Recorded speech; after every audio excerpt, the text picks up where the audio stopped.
Hello friends, ഇന്ന് club house എന്നൊരു പുതിയ ട്രെൻഡിങ് ആപ്പിനെ കുറിച്ചിട്ടാണ് പരിചയപ്പെടുത്തുന്നത്. ഈ ആപ്പിൻ്റെ ഇൻട്രൊഡക്ഷൻ ഞാനിവിടെ തരുന്നില്ല. എനിക്കിപ്പോൾ ഒരു ഫ്രണ്ട് മുഖേന ഒരു വാട്സപ്പ് ലിങ്ക് ആയിട്ടാണ് വന്നത്. ഞാൻ ഈ വീഡിയോൻ്റെ എൻഡ് ആകുമ്പോഴേക്കും നിങ്ങൾക്ക് മനസ്സിലാവും ഈ ആപ്പിൻ്റെ പർപ്പസും യൂസേജൊക്കെ എന്താണെന്ന് നിങ്ങൾക്ക് മനസ്സിലാവും. ഞാനിപ്പോൾ ഈ ലിങ്കിൽ ക്ലിക്ക് ചെയ്ത് ഇൻസ്റ്റാൾ ചെയ്യുന്ന പ്രോസസ്സ് നിങ്ങളെ കാണിക്കാൻ പോവുകയാണ്. ഞാൻ ലിങ്കിൽ ക്ലിക്ക് ചെയ്തപ്പോൾ ഇതിൻ്റെ സെൻറ്ററുടെ ഡീറ്റെയിൽസ്, പ്രൊഫൈൽ ഡീറ്റെയിൽസ്, അവരുടെ യൂസറിൻ്റെ പേര്, യൂസർ നെയിം, എല്ലാ ഡീറ്റെയിൽസും അവിടെ ഡിസ്പ്ലേ വന്നു.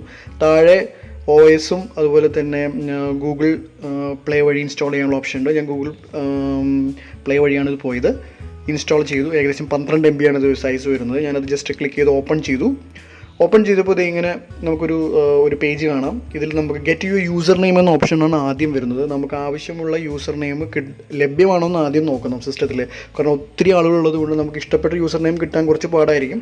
എന്നാലും നമുക്ക് ഏകദേശ രൂപത്തിലൊക്കെ നമുക്കറിയാമല്ലോ, നമ്മൾ ജിമെയിൽ ക്രിയേറ്റ് ചെയ്യുന്ന പോലെ നമ്മളിതുപോലെ ക്രിയേറ്റ് ചെയ്യണം. അതിൻ്റെ ആദ്യ പ്രോസസ്സ് എന്ന് പറയുന്നത് നമ്മുടെ മൊബൈൽ ഫോൺ വാലിഡേഷൻ ആണ്. നമ്മുടെ മൊബൈൽ നമ്പർ അടിച്ചു കൊടുത്തിട്ട് നമുക്കൊരു OTP കിട്ടും. OTP വാലിഡേറ്റ് ചെയ്ത് കഴിഞ്ഞ് കഴിഞ്ഞാൽ ഓട്ടോമാറ്റിക്കലി നമുക്ക് യൂസർ നെയിമും അതുപോലെ തന്നെ നമ്മുടെ ഫസ്റ്റ് നെയിമും സെക്കൻഡ് നെയിമും ഒക്കെ ക്രിയേറ്റ് ചെയ്യുന്ന ഒരു പ്ലാറ്റ്ഫോമിലേക്ക് എത്തും. ഇപ്പോൾ ഇവിടെ നമ്മുടെ പേരാണ് ചോദിക്കുന്നത്. ഫസ്റ്റ് നെയിമും ലാസ്റ്റ് നെയിമും നമ്മൾ ടൈപ്പ് ചെയ്ത് കൊടുക്കണം. റിയൽ നെയിംസ് യൂസ് ചെയ്യാനാണ് ഇവർ സജസ്റ്റ് ചെയ്യുന്നത്. അപ്പോൾ ഞാനിപ്പോൾ ഫസ്റ്റ് നെയിമും ലാസ്റ്റ് നെയിമും ഇവിടെ ടൈപ്പ് ചെയ്ത് കൊടുത്തു. അതിനുശേഷം നെക്സ്റ്റ് അടിച്ച് കഴിഞ്ഞിട്ടുണ്ടെങ്കിൽ നമുക്ക് നെക്സ്റ്റ് സ്റ്റേജ് എന്ന് പറയുന്നത് നമ്മുടെ യൂസർ നെയിം ക്രിയേറ്റ് ചെയ്യണം. അത് @റേറ്റിലാണ് സ്റ്റാർട്ട് ചെയ്യുന്നത്. ഇപ്പോൾ എല്ലാത്തിനും യൂസർ നെയിം എന്നിട്ടുള്ളൊരു സംഭവം ഉണ്ടല്ലോ. അപ്പോൾ അത് നമുക്ക് അവൈലബിൾ ആയിട്ടുള്ള യൂസർ നെയിംസ് നമുക്ക് കിട്ടിക്കഴിഞ്ഞാൽ അത് സിസ്റ്റം രജിസ്റ്റർ ചെയ്യും. അതിനുശേഷം നമുക്കൊരു മെസ്സേജ് വരും, നിങ്ങളുടെ ഈ യൂസർ നെയിം ഞങ്ങൾ റിസർവ് ചെയ്തിട്ടുണ്ട്, നിങ്ങൾക്ക് ഇത് ഓപ്പണായി വരുമ്പോൾ ഞങ്ങൾ ടെക്സ്റ്റ് മുഖേന നിങ്ങളെ അറിയിക്കാം എന്ന് പറഞ്ഞിട്ടാണ് ഈ പേജ് കാണിക്കുന്നത്. ഇപ്പോഴും നമുക്ക് ഉള്ളിലേക്ക് കയറാൻ പറ്റത്തില്ല. We are waiting for their confirmation. അപ്പോൾ ആ ഒരു സ്റ്റേജിൽ നമ്മളിവിടെ നിൽക്കുകയാണ്. അവരൊക്കെ ആ ഭാഗത്തു നിന്ന് കൺഫർമേഷൻ വന്നാൽ മാത്രമേ നമുക്ക് ഈ ആപ്പിൻ്റെ ഉള്ളിൽ കയറി, നമ്മളിപ്പോൾ ഫേസ്ബുക്ക് ഇൻസ്റ്റാൾ ചെയ്യുന്ന പോലെയൊന്നുമല്ല. ഇവരെന്ന് ഒരു വെയിറ്റിംഗ് പീരീഡ് ഉണ്ട്. ചിലർക്ക് സെയിം ഡേ തന്നെ കിട്ടുന്നുണ്ട്, ചിലർക്ക് വളരെയധികം സമയം എടുത്തിട്ടാണ് കിട്ടുന്നത്, ചിലർക്ക് കിട്ടുന്നില്ല. ഇതൊരു ബീറ്റ വേർഷൻ ആയതുകൊണ്ട് അതിൻ്റേതായ കുറേ ബുദ്ധിമുട്ടുകൾ ഈ സോഫ്റ്റ്വെയറിൽ റിപ്പോർട്ട് ചെയ്യപ്പെട്ടിട്ടുണ്ട്. അപ്പോൾ ചിലർക്ക് ലെക്കാണ് കിട്ടുന്നത്, ചിലർക്ക് പെട്ടെന്ന് കിട്ടുന്നുണ്ട്. അപ്പോൾ നമ്മളിവിടെ ഞാൻ ജസ്റ്റ് വെയിറ്റ് ചെയ്ത് എനിക്ക് അധികം സമയമൊന്നും വെയിറ്റ് ചെയ്യുന്നില്ല. ലക്കിലി എനിക്ക് പെട്ടെന്ന് തന്നെ ഇതിൻ്റെ ഒരു സംഭവം വന്നു. അത് നമുക്ക് നോക്കാം. അപ്പോൾ നമ്മൾക്ക് ഇപ്പോൾ ഈ മെസ്സേജ് പെട്ടെന്ന് തന്നെ വന്നതുകൊണ്ട് നമ്മൾ എന്ത് ചെയ്യുന്നു, നമ്മൾ ആ ലിങ്കിൽ ക്ലിക്ക് ചെയ്യുമ്പോൾ അത് URLൻ്റെ കാര്യങ്ങൾ ഡീറ്റെയിൽസ് ചോദിക്കും. ഇപ്പോൾ ഞാൻ ഓൾറെഡി ഇവിടെ ആപ്പ് ഇൻസ്റ്റാൾ ചെയ്തതുകൊണ്ട് ആ ആപ്പിലേക്ക് ഡയറക്റ്റ് ഇത് പോവാണ്. അപ്പോൾ കണ്ടോ, നമുക്ക് ഒത്തിരി ചാറ്റ് റൂംസ് കാണാം. ഇതൊക്കെ ഇപ്പോൾ ലൈവായി ചാറ്റുകൾ നടന്നുകൊണ്ടിരിക്കുകയാണ്. ഇപ്പോൾ നമുക്ക് ഏതെങ്കിലും ഒരു ചാറ്റിലേക്ക് കയറണമെന്ന് വിചാരിക്കുക. ഫോർ എക്സാമ്പിൾ ഇപ്പോൾ ഇവിടെ ബോച്ചയുമായിട്ടൊരു ഡിസ്കഷൻ നടന്നുകൊണ്ടിരിക്കുകയാണ്. അപ്പോൾ ഞാൻ ജസ്റ്റ് ഒന്ന് ക്ലിക്ക് ചെയ്തതിനുള്ളിലേക്ക് ഒന്ന് കയറാണ്. കണ്ടോ, ഇവിടെ കുറേ ഡിസ്കഷൻ നടക്കുന്നത് നിങ്ങൾക്ക് കാണാൻ പറ്റും. കണ്ടോ, കുറേ പേര് ടോക്കിൽ ഏർപ്പെട്ടിട്ടുണ്ട്. ഇപ്പോൾ ഞാൻ വോളിയം കുറച്ച് കുറയ്ക്കുകയാണ്. ഇപ്പോൾ ഡിസ്കഷൻ നടന്നുകൊണ്ടിരിക്കുകയാണ്. അപ്പോൾ ഡിസ്കഷൻ നടക്കുന്ന ആളുടെ ഇവിടെ ഇങ്ങനെ റൗണ്ടിൽ നമുക്ക് കാണാൻ പറ്റും ആരാണ് സംസാരിക്കുന്നത്. ബാക്കി ഈ ഒരു ഗ്രീൻ ഐക്കൺ കാണുന്നുണ്ടല്ലോ, അവരൊക്കെ മോഡറേറ്റേഴ്സാണ്. അപ്പോൾ അവരാണിത് നിയന്ത്രിക്കുന്നത്. പിന്നെ ഇവിടെ ഒരു ഹാൻഡ് സിഗ്നൽ കാണാം. ഇപ്പോൾ ഇതൊരു ഗ്രേ കളറിലാണ് കാണുന്നത് ഈ ഒരു ഹാൻഡ് സിഗ്നൽ.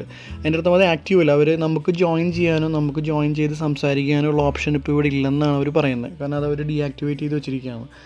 ഇനി നമുക്ക് ഈ ഗ്രൂപ്പിൽ നിന്ന് എക്സിറ്റ്, ഇപ്പോൾ നമുക്ക് സംസാരിക്കുന്നൊന്നും ഈ ഗ്രൂപ്പിലുള്ള ആർക്കും കേൾക്കാനൊന്നും പറ്റില്ല, കാരണം നമ്മൾ ഇതിൽ ഭാഗമല്ല. ഇപ്പോൾ ലീവ് ക്വൈറ്റ്ലി എന്നൊരു ഓപ്ഷൻ ഉണ്ട്. നമ്മൾ ജസ്റ്റ് അത് മാത്രം പ്രസ് ചെയ്തിട്ട് നമ്മൾ ഇതിന് എക്സിറ്റ് ആവാം. ആ ഗ്രൂപ്പിൽ നിന്ന് നമ്മൾ എക്സിറ്റ് ആയി. അത് കഴിഞ്ഞ് നമ്മൾ വേറെ ഏതെങ്കിലും ഗ്രൂപ്പ് നമുക്ക് ഇഷ്ടപ്പെട്ടാണെങ്കിൽ ആ ഗ്രൂപ്പിലേക്ക്, ഒത്തിരി ഗ്രൂപ്പുകളുണ്ടാവും, നമുക്ക് എല്ലാ ഗ്രൂപ്പുകളിലേക്കും ഇങ്ങനെ കയറാവുന്നതാണ്. ഇനി നമുക്ക് വേണമെങ്കിൽ സ്റ്റാർട്ട് ചെയ്യ റൂം എന്ന് പറഞ്ഞിട്ട് ഒരു പുതിയ റൂം ക്രിയേറ്റ് ചെയ്യാം. അതിൽ ഓപ്പൺ ഗ്രൂപ്പ് ഉണ്ട്, സോഷ്യൽ ഗ്രൂപ്പുകളുണ്ട്, ക്ലോസ്ഡ് ഗ്രൂപ്പുകളുണ്ട്. ക്ലോസ്ഡ് ഗ്രൂപ്പുകളാണെങ്കിൽ നമുക്ക് കുറച്ചുകൂടി പ്രൈവസി ആയിരിക്കും, നമുക്ക് മെമ്പേഴ്സിനെ ആഡ് ചെയ്യാം. ഇതുപോലെ ഞാൻ ഇപ്പോൾ ബോച്ചയുടെ ഗ്രൂപ്പിലേക്ക് കയറിയ പോലെയൊന്നും കയറാൻ പറ്റത്തില്ല, ക്ലോസ്ഡ് ഗ്രൂപ്പാണ്. അപ്പോൾ ഇപ്പോൾ ക്ലോസ്ഡ് ഗ്രൂപ്പ് ക്രിയേറ്റ് ചെയ്യുമ്പോൾ ചൂസ് പീപ്പിൾ എന്ന് കാണിക്കും. ഇപ്പോൾ നമ്മുടെ ആൾറെഡി കോൺടാക്ട്സുകൾ കുറച്ചുണ്ടെങ്കിൽ അത് വെച്ചിട്ട് നമുക്ക് സെലക്ട് ചെയ്ത് വാട്സപ്പ് ഗ്രൂപ്പ് ക്രിയേറ്റ് ചെയ്ത് റൂം ക്രിയേറ്റ് ചെയ്ത് നമുക്ക് നോർമലി ചാറ്റ് റൂംസൊക്കെ സെറ്റ് ചെയ്യാം. കണ്ടോ, അങ്ങനെ ഒത്തിരി ഓപ്ഷൻസുകളുണ്ട്. പിന്നെ ഇവിടെ ഒരു കലണ്ടറിൻ്റെ ഒരു സംഭവം കണ്ടോ, ഇതിൽ നമ്മൾ ക്ലിക്ക് ചെയ്ത് കഴിഞ്ഞിട്ടുണ്ടെങ്കിൽ ഷെഡ്യൂൾ ചെയ്തിരിക്കുന്ന ചാറ്റ് റൂംസുകൾ നമുക്ക് കാണാൻ പറ്റും. കേട്ടോ, SEO ഫണ്ടമെൻ്റൽസ്, ഇതൊക്കെ വലിയ വലിയ ടീമുകളുടെ ചാറ്റ് റൂംസാണ്. അത് അവിടെ ടൈം എഴുതി കാണിക്കുന്നത് കാണാം നിങ്ങൾക്ക്. ആ ടൈമിൽ നമ്മൾ ഈ ഗ്രൂപ്പിൽ കയറി കഴിഞ്ഞാൽ ഡിസ്കഷനിൽ നമുക്ക് ലിസണേഴ്സ് ആവാം. അവരെ സമ്മതിച്ച് കഴിഞ്ഞാൽ നമുക്ക് കയറാം, നമുക്ക് സംസാരിക്കാൻ പറ്റുന്ന വലിയ വിഷയങ്ങളുണ്ടെങ്കിൽ നമുക്ക് സംസാരിക്കാം. അങ്ങനെയൊക്കെയാണ് അതിൻ്റെ പരിപാടികൾ. പിന്നെ ഇവിടെ ഒരു ബെല്ലൈക്കൺ ഉണ്ട്. അപ്പോൾ ആ ബെല്ലൈക്കണിനെ വെച്ച് നമ്മൾ എന്തൊക്കെ ആക്ടിവിറ്റീസാണ് നമുക്ക് കാണാൻ പറ്റും. ഇപ്പോൾ ഇവിടെ ഒരു ഇമെയിലിൻ്റെ ഒരു ഫോട്ടോ കണ്ടോ, നമ്മളിപ്പോൾ ജസ്റ്റ് അതിലേക്ക് പ്രസ് ചെയ്ത് കഴിഞ്ഞാൽ നമുക്ക് ഇൻവൈറ്റ്സ് ടു ക്ലബ് ഹൗസ് എന്ന് പറഞ്ഞൊരു ഓപ്ഷനാണ്. പക്ഷേ currently club house gross through invites, you don't have any rights now. അതായത് എനിക്കിപ്പോൾ ഇതിൽ റൈറ്റ്സിൽ എനിക്ക് മെമ്പേഴ്സിനെ നമുക്ക് ഇൻവൈറ്റ് ചെയ്ത് വിളിക്കാൻ, ഇപ്പോൾ വാട്സപ്പിൽ നമ്മൾ ഇൻവൈറ്റ് ചെയ്ത് വിളിക്കുന്ന പോലോ മറ്റുള്ള ആപ്പുകളിൽ ഇൻവൈറ്റ് ചെയ്ത് അവർ ഗ്രൂപ്പിൽ ആഡ് ചെയ്യുന്ന പോലെയൊന്നും ഇപ്പോൾ ഇത് ചെയ്യാനുള്ള ഓപ്ഷൻ ഇല്ലെന്നാണ് അവർ പറയുന്നത്. അപ്പോൾ നമ്മുടെ പ്രൊഫൈലിൽ കയറിയിട്ട് കണ്ടോ ഇവിടെ ഒരു ഷെയർ ഓപ്ഷൻ ഉണ്ടല്ലോ, ആ ഷെയർ ഓപ്ഷൻ വഴി നമുക്ക് നമ്മുടെ ഐഡിയ അവർക്ക് അയച്ചു കൊടുക്കാം. അതുവഴി അവരെ കൊണ്ട് ഇത് ഇൻസ്റ്റാൾ ചെയ്യിപ്പിക്കാൻ പറ്റും. പക്ഷേ നമ്മുടെ ഈ സംഭവം വെച്ച് അവർക്കത് കയറാൻ പറ്റത്തില്ല. അത് ഒരു വെയിറ്റിംഗ് ലിസ്റ്റ് പരിപാടി പോലെ അതിൻ്റെ ഒരു അൽഗോരിതം സംതിങ് ഡിഫറൻ്റ് ആണ്. നമ്മളിപ്പോൾ കുറച്ച് വെയിറ്റിംഗ് പീരീഡ് ഉണ്ട്. ആരെങ്കിലും നമ്മളെ ഈ ലിസ്റ്റുള്ള ആരെങ്കിലും നമുക്ക് വെയിറ്റ് ലിസ്റ്റ് വരുമ്പോൾ അവരെ പുഷ് ചെയ്ത് വിടാനോ അവരെ പ്രൊമോട്ട് ചെയ്യാനോ വെയിറ്റ് ലിസ്റ്റിൽ നിന്ന് അപ്ലിഫ്റ്റ് ചെയ്ത് മുകളിൽ കൊണ്ടുവരാനോ അങ്ങനെ എന്തെങ്കിലുമൊക്കെ ഒരു സംഭവം നടന്നാൽ മാത്രമേ നമുക്കിതിലേക്ക് ചേരാനായിട്ട് പറ്റത്തുള്ളൂ. ഓക്കെ, ഇതിപ്പോൾ എനിക്കൊരു ജസ്റ്റ് ഒരു നോട്ടിഫിക്കേഷൻ വന്നിട്ടുണ്ട്. ഞാനിത് ചെയ്തുകൊണ്ടിരിക്കുമ്പോൾ ഒരു നോട്ടിഫിക്കേഷൻ വന്നത്, നമുക്കത് എന്താണെന്ന് നോക്കാം. ഇപ്പോൾ ഇതിൽ കാണിക്കുന്നുണ്ടോ, Vimal Prabhu just signed up for Clubhouse, follow them. ഇപ്പോൾ നമുക്ക് അവരെ ഫോളോ ചെയ്യണമെങ്കിൽ നമുക്ക് ഫോളോ ചെയ്യാം. നോട്ട് യെറ്റ് ഓപ്ഷൻ ഉണ്ട്. പിന്നെ ഇവിടെ Vimal Prabhu just signed up for Clubhouse, free to welcome them in. കണ്ടോ, അപ്പോൾ നമുക്ക് ഇപ്പോൾ ഈ പുള്ളി ഇപ്പോൾ ജസ്റ്റ് ഇൻസ്റ്റാൾ ചെയ്തിട്ടുണ്ടാവുള്ളൂ. നമുക്ക് നോട്ടിഫിക്കേഷൻ വരുമ്പോൾ നമ്മൾ ഓപ്പൺ ചെയ്യുമ്പോൾ ആരെങ്കിലും പുതുതായിട്ട് സൈൻ ചെയ്ത് കഴിഞ്ഞാൽ ചിലപ്പോൾ നമ്മൾ ആ ക്യൂവിൽ വന്ന് കിടക്കും. അപ്പോൾ നമ്മളെ വേണമെങ്കിൽ അവർക്ക്, ഇപ്പോൾ ഞാനത് ചെയ്യുന്നതിന് മുമ്പ് നോമിനേറ്റഡ് ബൈ അബ്ദുൽ ഹസീബ് എന്ന് പറഞ്ഞിട്ട് പുള്ളിയെ ആക്സെപ്റ്റ് ചെയ്തുകൊണ്ടായിരിക്കാം പുള്ളി ഇതിൽ കയറി വന്നത്. അപ്പോൾ എനിക്ക് നോട്ടിഫിക്കേഷൻ വന്നായിരുന്നു.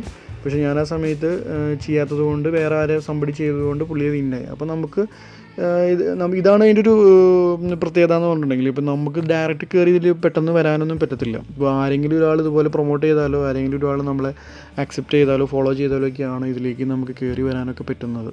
ഇത് കൊള്ളാം, ഒരു നല്ലൊരു പ്ലാറ്റ്ഫോമാണ്. നമുക്ക് ഇതിൻ്റെ ഒരു പ്രൈവസി മാറ്റർ എന്ന് പറഞ്ഞു കഴിഞ്ഞാൽ ഗ്രൂപ്പുകൾ ഒത്തിരി ഉണ്ടായിരിക്കും. നമുക്ക് ഇതിനുള്ളിലേക്ക് ജോയിൻ ചെയ്യാം ഡയറക്റ്റ്ലി. നമുക്ക് മോഡറേറ്റർ അനുവദിച്ചു കഴിഞ്ഞാൽ നമുക്ക് സംസാരിക്കാം. നമ്മുടെ ഐഡൻറ്റിറ്റി അങ്ങനെയുള്ള കാര്യങ്ങൾ ഇവിടെ നമ്മൾ പ്രൊഫൈൽ പിക്കും നമ്മുടെ പേരും വരുന്നുണ്ട്. വേറെ ഒരു തരത്തിലുള്ള ഐഡൻറ്റിറ്റിയും ഇല്ല. പിന്നെ ഒരു ആൾക്കും ഇതിലൊരു മീഡിയ കണ്ടൻറ്റോ അങ്ങനെയുള്ള സംഭവങ്ങളൊന്നും ഷെയർ ചെയ്യാൻ പറ്റത്തില്ല, ചാറ്റ് ചെയ്യാൻ പറ്റത്തില്ല. ഓൺലി വോയിസ് മാത്രമേ ഇതിൽ വരുന്നുള്ളൂ. അപ്പോൾ അങ്ങനെ കുറേ ബെനിഫിറ്റ്സുകളുണ്ട് ഇതിനുള്ളിൽ. നമുക്ക് ഡീറ്റെയിൽ ഡിസ്കഷൻസ്, കുറേ മാറ്റേഴ്സ്. ഇപ്പോൾ ഇവർ പറയുന്നുണ്ട് ഇതിൽ പൊളിറ്റിക്സ് അതുപോലുള്ള കാര്യങ്ങൾ, റിലീജിയൻ അങ്ങനെയുള്ള കാര്യങ്ങളൊന്നും ഡിസ്കഷനിൽ പാടില്ല എന്നൊക്കെ ചില ഗ്രൂപ്പുകളിൽ ഇങ്ങനെ എഴുതി കാണാം. പക്ഷേ ഡിസ്കഷൻ മുഴുവൻ അങ്ങനത്തെ കുറച്ച് വൈബ്സുള്ള ടോപ്പിക്കുകൾ ഡിസ്കസ് ചെയ്യുന്ന ഗ്രൂപ്പുകളുണ്ട്. അപ്പോൾ നമുക്ക് ആവശ്യമുള്ള ഗ്രൂപ്പുകളിൽ ചെല്ലാം.